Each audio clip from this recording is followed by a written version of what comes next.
Estamos en Más que Pláticas con un personaje, un amigo, un hermano muy querido, Fabián Liendo. Bienvenido, ¿Cómo Fabián. estás, Ernesto? Qué gusto volver a verte.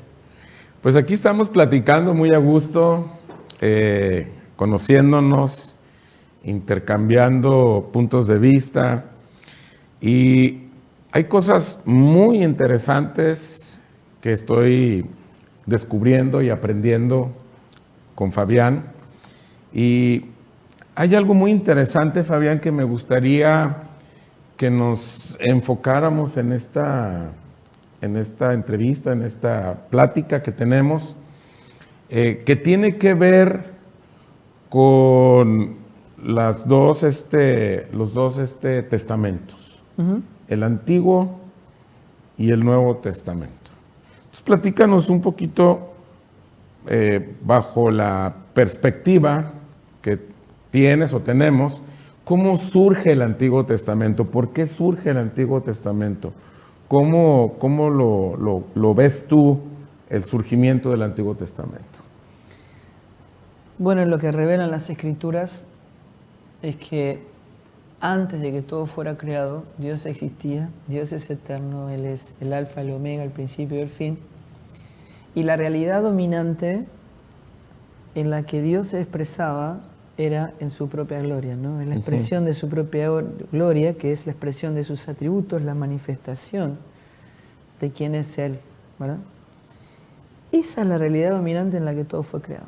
En la eternidad de Dios y por su buena voluntad, Dios decide hacer la creación.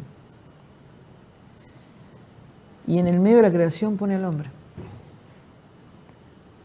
El hombre en esa realidad disfrutaba de la gloria de Dios, de la plenitud de vida, de todo lo que Dios es.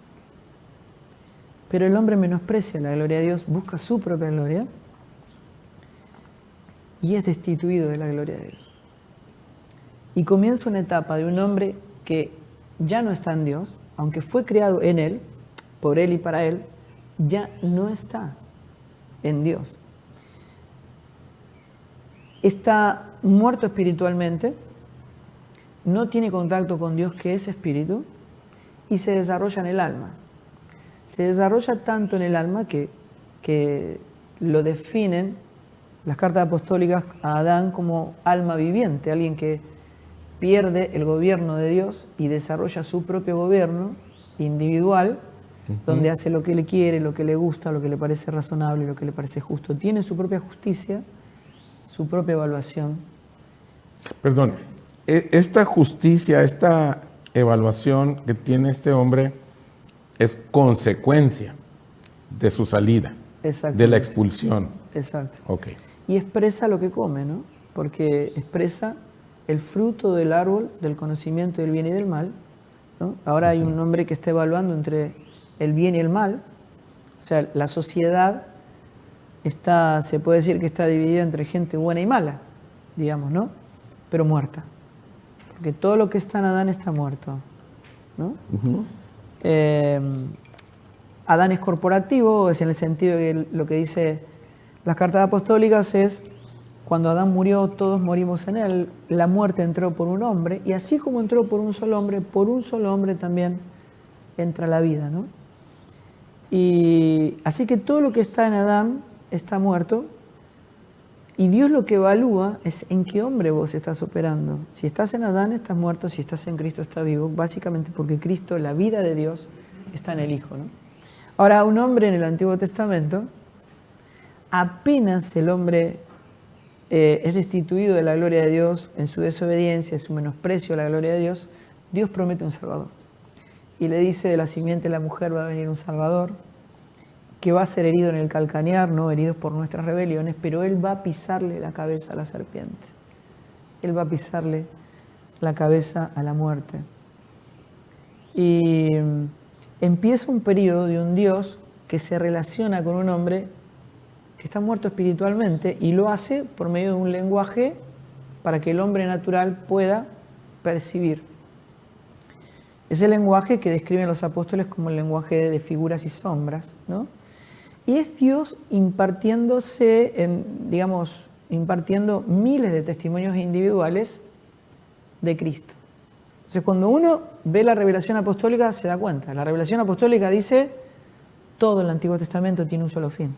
O sea, pudiéramos decir que todo lo que pasa antes de Cristo son como flachazos, Exacto. como maquillaje, como algo que manda Dios para decir, hey, viene esto, Tal como cual. avisos.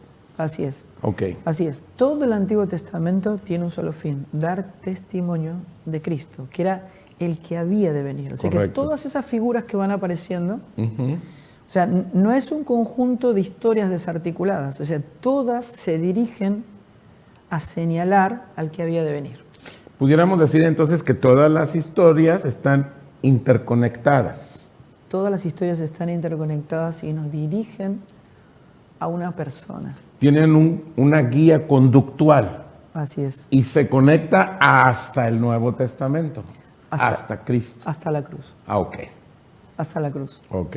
Porque en ese sentido podríamos ubicar los evangelios en el Antiguo Testamento, ¿verdad? Porque no hubo un pueblo engendrado y nacido del Espíritu hasta la resurrección de Cristo, la glorificación y la impartición de vida de Cristo en el día de Pentecostés, ¿no? Donde nace Bueno, la expresión de la iglesia, ¿no? pero háblanos acá del Antiguo Testamento. Eso. El Antiguo Testamento, bueno, en muchos aspectos Dios está revelando, mismo Jesús, diciendo así, como Jonás estuvo 3 días y 3 noches en vientre del pez, así el Hijo del Hombre estará bajo la tierra 3 días y 6 noches. Y empiezan a decir, tanto los apóstoles como Jesús, esto no se trataba de un arca, ¿no es cierto? En el arca, literalmente desde la perspectiva eterna, no estaba transportando la familia de Noé, estaba transportando una simiente divina. ¿Cierto? Esa es la historia de nuestra vida. El arca es Cristo. Donde Son simbologías. Son símbolos. Los apóstoles lo refieren como ejemplos, símbolos, figuras, tipos, sombras. Son palabras que utilizan ellos, ¿no? Ok.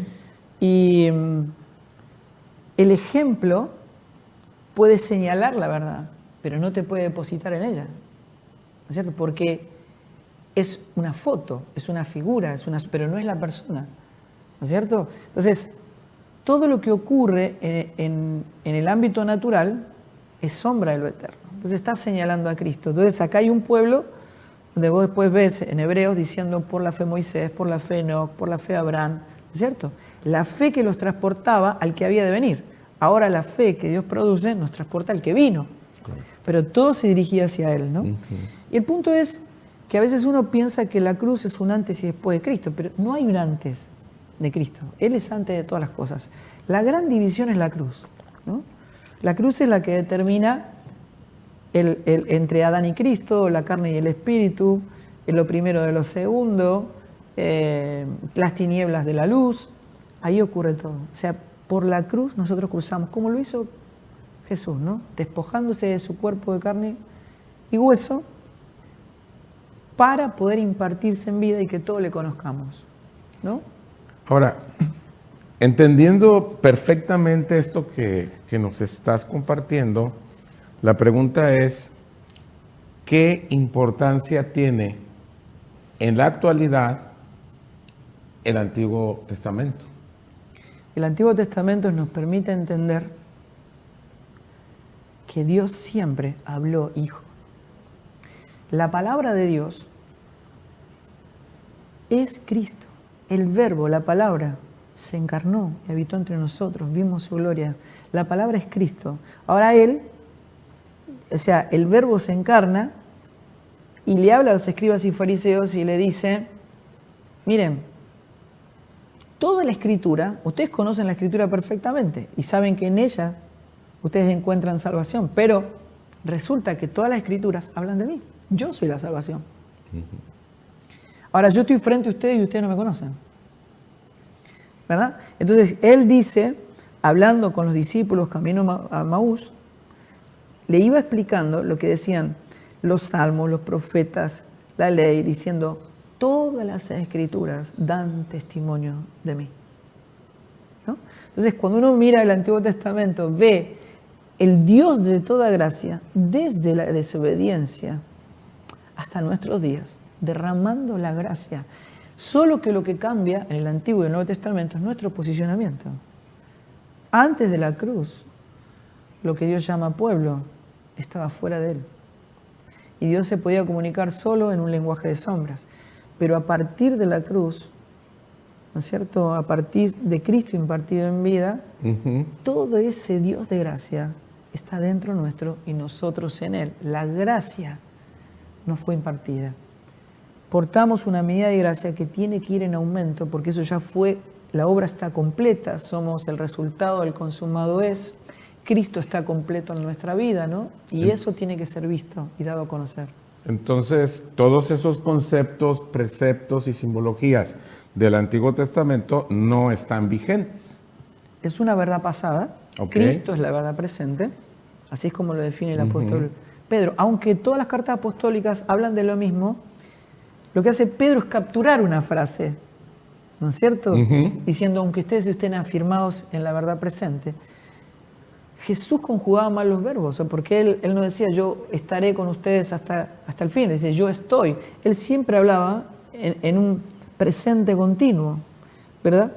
Porque él, o sea, la eternidad, no es que Dios habita en el cielo o habita en la eternidad, sino que el cielo está en él. El cielo no lo pueden contener, los cielos están en él.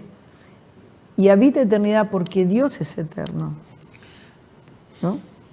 Entonces, nosotros, entendiendo esta realidad, tenemos que comprender que Cristo expresado como la verdad gobernante, porque no es, la vida eterna no es algo que dure mucho, es un eterno presente, como la verdad gobernante, no podemos traer una verdad pasada, ¿no es cierto?, como si Cristo nunca hubiese muerto o resucitado. O sea, como si la verdad presente, como si la sustancia de aquella figura, la persona a la cual se referían, nunca hubiese venido, nunca hubiese muerto y resucitado. Cuando yo traigo las enseñanzas del Antiguo Testamento y del Antiguo Pacto al Nuevo, lo que estoy diciendo, Cristo no es suficiente, la cruz no tiene su efecto, la obra no está terminada, ¿no es cierto? Y el pueblo queda en un estado de espera, en el sentido, Dios tiene que hacer, Dios tiene que proveer, Dios tiene que bendecir, o sea, porque no podemos ver la obra completa en Cristo porque estamos ignorando la cruz, ¿no es cierto? De que ya no, Dios no está con nosotros y cantamos canciones como vas conmigo, a mi lado, tomado de su mano, entramos a tu presencia y esas cuestiones cuando nosotros nacimos en el lugar santísimo, habitamos en el santo, ¿no es cierto? Ni entramos ni salimos porque estamos en Cristo, ¿no? Pero si esta realidad no se me revela, yo no puedo expresar lo que no conozco. Entonces, pudiéramos decir que hay dos verdades, la verdad pasada y la verdad presente. Ahora, no estamos diciendo que el Antiguo Testamento o la manera como Dios trató al hombre o lo que Dios le pidió al hombre o lo que Dios le exigió al hombre no haya sido una verdad, pero fue una relación o unas condicionantes basadas en la consecuencia del pecado del hombre en el Edén. Así es. La verdad que se está expresando, cuando decimos verdad pasada y verdad presente, es una sola verdad. Claro. Y es eterna. Solo que operaba de manera distinta en un hombre destituido, fuera de Dios, como la que opera en un hombre que ya fue devuelto al reino de su Padre. Recordad que la iglesia no es algo que se añade a Cristo, sino que procede de Él. Nosotros fuimos creados en Él, nos perdimos, y Él vino a recuperar lo que se había perdido, nos devuelve a esa condición. Esta verdad es eterna. Y todos fueron salvos por esa verdad eterna.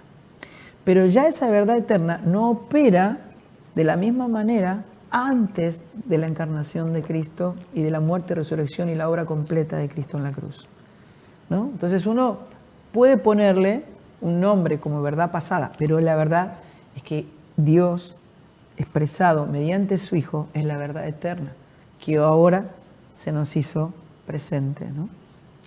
Sí, pudiéramos entender que el nuevo pacto, por como se menciona, realmente es el pacto eterno. El pacto eterno que Dios hizo consigo mismo antes de todas las cosas. Así es. Platícanos un poquito de ese pacto eterno, porque tristemente la gran mayoría de las iglesias evangélicas están enganchadas haciendo una mezcla de Antiguo y Nuevo Testamento, cuando nuestra realidad en Cristo es que estamos en un nuevo pacto, pero nuevo no por un tiempo cronos, sino por la tecnología espiritual de ese pacto poderoso que fue hecho en la eternidad. Explícanos eso, porque necesito escucharlo de ti. Bueno, eso hace que cambie todo, ¿no? Literalmente todo, porque Dios ahora nos hizo parte de sí mismo. Nos hizo parte de su naturaleza eterna. Somos miembros de su cuerpo. Tenemos su ADN, ¿no? Y entonces ahora, claro, uno mira la historia de David y Goliat, pero ahora si David y Goliat estuvieran entre nosotros, David tendría que poner la otra mejilla. Y Jesús explica esto y dice, Moisés le dijo ojo por ojo, diente por diente, mas yo le digo amen a sus enemigos. Ya no hay pueblos enemigos. O sea, la figura de los pueblos enemigos ahora está dentro nuestro. Es nuestra carne. Pablo define el único enemigo que nosotros tenemos es la carne. Nuestra esposa, nuestro esposo, nuestro jefe de trabajo. Oye, ¿y el diablo? Lo que nos enseñan los evangélicos de que la guerra espiritual y diablo mentiroso y vamos a pelear contra el diablo y todo eso. Eso es bueno poder explicarlo, porque cuando la Escritura está diciendo nuestra lucha no es contra carne ni sangre, sino contra principados y potestades, son verdades que hay que verlas en la globalidad de las Escrituras.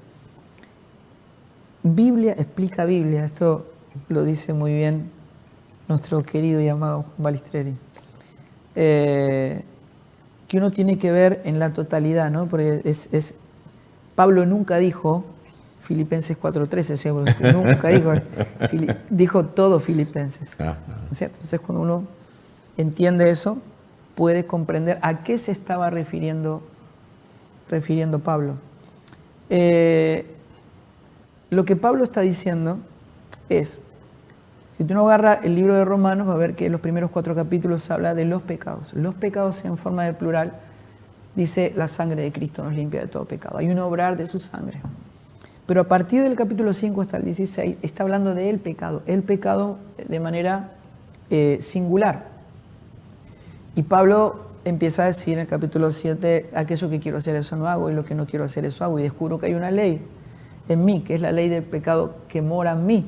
Y empieza a explicar acerca de la vida del Espíritu diciendo, muchachos, la guerra es contra la carne. Es contra la carne. Y entonces dice, ¿quién me librará de este cuerpo de muerte? ¿No? ¿Y por qué los principados y las potestades, no es cierto? Porque el diablo ni siquiera tiene poder para enviarte al infierno. Lo que te envía al infierno es el pecado. ¿No? Entonces, si hay carne, hay terreno para que el diablo pueda operar. Pero si uno no presenta terreno, no dice aquel que fue engendrado por Dios, ya no practica el pecado porque la simiente de Dios está en él. Dios le guarda y el maligno no te toca. Pero si hay carne, entonces hay un terreno y después ahí hay que pelearse con el diablo, porque lo que está ocurriendo en el ámbito espiritual solamente tiene acceso a través de un terreno donde él tiene autoridad, ¿verdad? Pero no puede tocar lo que está en lo eterno, lo que está en Cristo, ¿no es cierto? Entonces, las estrategias que Dios presenta con respecto a esto es principalmente no den lugar al diablo. ¿Por qué no ignoramos sus maquinaciones? Ustedes tienen que menguar, la carne tiene que menguar para que Cristo crezca y el maligno no le toque, ¿no? Si nosotros ignoramos esta verdad, sacamos la cruz del medio, nos convertimos en gente carnal, autocomplaciente, financiada por Dios en algunos aspectos, digamos, ¿no? Por lo menos eso es lo que pretenden, diciendo Dios tiene que venir a solucionar todos estos problemas que se me están presentando, cuando todos esos problemas ya están resueltos en Cristo. ¿Verdad? Entonces, presentamos una batalla que ya fue ganada. O sea, no hay que conquistar México, no hay que conquistar Argentina, no hay que conquistar... No. La única batalla que había que conquistar ya fue ganada. La muerte está vencida, Satanás está vencido, no hay que vencerlo, ya está vencido. Cristo venció, resucitó y nosotros somos cartas leídas al mundo donde que estamos notificando que Cristo ya venció.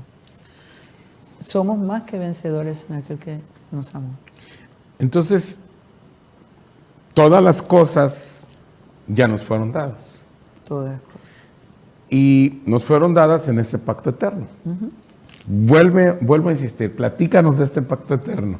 Allá vámonos desde antes de todas las cosas. Platícanos de eso. Es muy interesante que nos expliques bien lo del pacto eterno, que es el nuevo pacto, pero cómo bajo esta perspectiva global, donde los tiempos que nosotros marcamos, Dios lo ve como un todo, ¿no? Así es.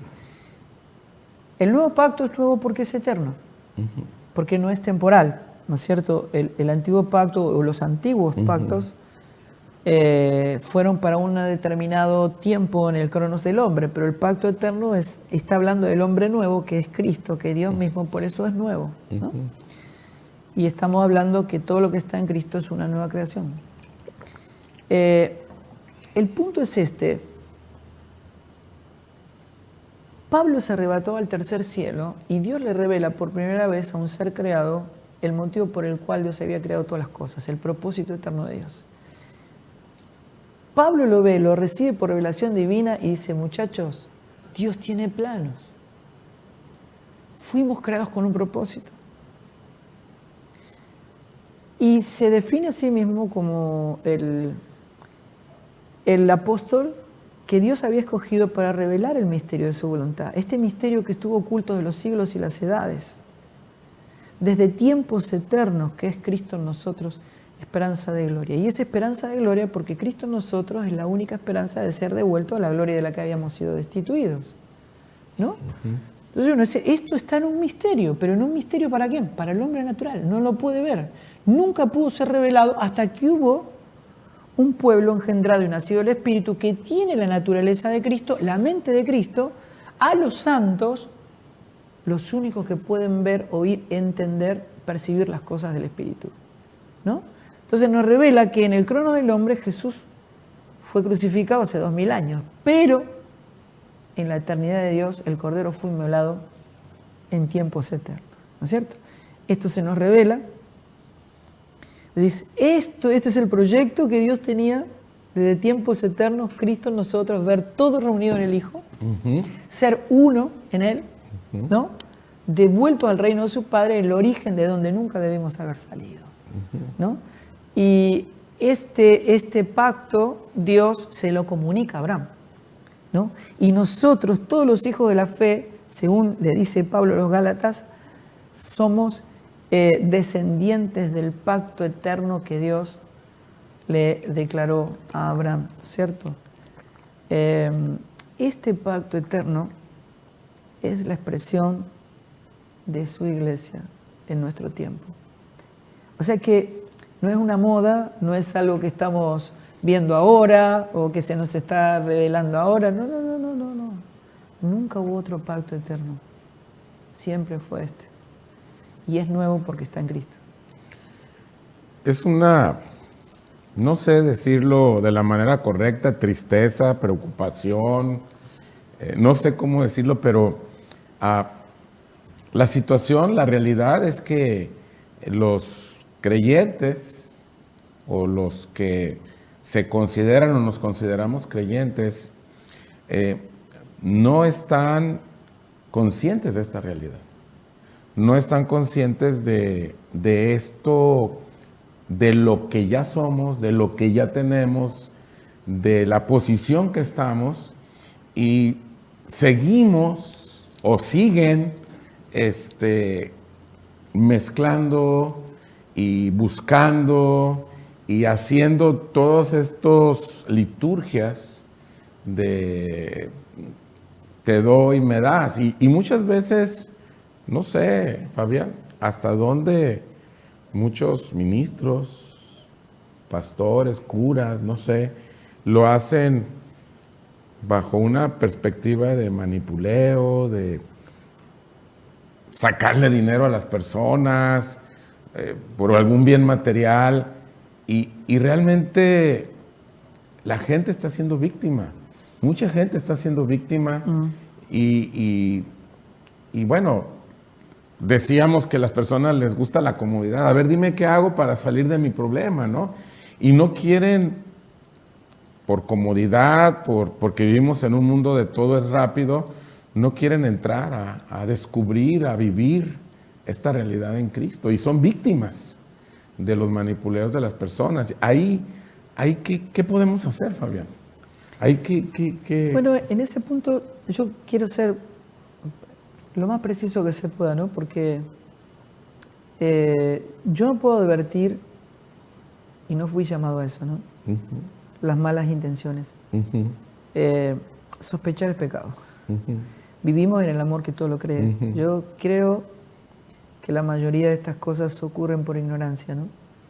De gente que probablemente ame a Dios, pero ignore, ¿no es cierto?, esta realidad eterna. Traer las enseñanzas del antiguo pacto al nuevo, ignorando que la obra de Cristo en la cruz ya fue completa, es terreno fértil para cualquier herejía. Si vos observás, en el tiempo, en la primera generación de la iglesia, vas a ver que ellos estaban viviendo en la esclavitud del Imperio Romano. Eran perseguidos, asesinados, aserrados, muertos filo de espada, crucificados, mártires. Los prendían fuego para iluminar las calles a la noche por no negar su fe. Vos no vas a encontrar una sola queja apostólica del Imperio Romano. Porque ellos tenían la mente de Cristo, o sea, ellos habían entendido que todo eso estaba resuelto en Cristo y decían, me gozo en las tribulaciones, me gozo en lo que padezco por amor de su nombre, ¿verdad? Nosotros oramos por todas esas cuestiones, por eso, oramos por falta de trabajo, usted necesite, llame, haga su pedido de oración, ¿no es cierto? Bueno, por eso no los paraban los romanos. Por eso, a pesar de que los mataban y les hacían de todo, seguían creciendo. Así es. Cuanto más perseguida era, más crecía en gracia, en poder, en número, ¿no es cierto? Y ellos se consideraban privilegiados de haber sido escogidos para padecer por causa de su nombre. Ahí había un entendimiento que el hombre natural considera locura, que no puede entender, ¿verdad? Entonces, cuando nosotros estamos hablando de algo que supera lo que el hombre natural pueda entender, tenemos que saber que hay que cavar profundo, ¿no? Hay que cavar profundo. O sea, ¿por qué yo estoy orando por algo que los apóstoles no oraban? Si ustedes hacen un estudio de por qué oraban los apóstoles, se van a dar cuenta que ellos oraban por la voluntad de Dios. Que la palabra corra con denuedo, que Cristo sea visto, que las puertas sean abiertas para que Cristo sea dado a conocer. O sea, ¿por qué oraban los apóstoles? ¿Y por qué oramos nosotros, verdad? Entonces vos decís, bueno, claro, la agenda de Jesús y la agenda de los apóstoles no estaba determinado por la necesidad de las personas. Eso estaba resuelto en Cristo. Entonces, a menos que yo me vea resuelto en Cristo, completo en Él, que es la plenitud de la, digamos, de vida, ¿no es cierto?, de aquel que todo lo llena en todo, si yo no me veo y no me percibo, no entiendo cuál es mi identidad en Él, no lo puedo vivir, no lo puedo disfrutar y no lo puedo dar a conocer. Muchísimas gracias, Fabián. Queda todo perfectamente claro. Gracias a todas las personas que tan amablemente nos están escuchando y les invitamos a que vuelvan a poner otra vez este programa y desmenucen las palabras de nuestro invitado. Muchas gracias. Hasta la próxima.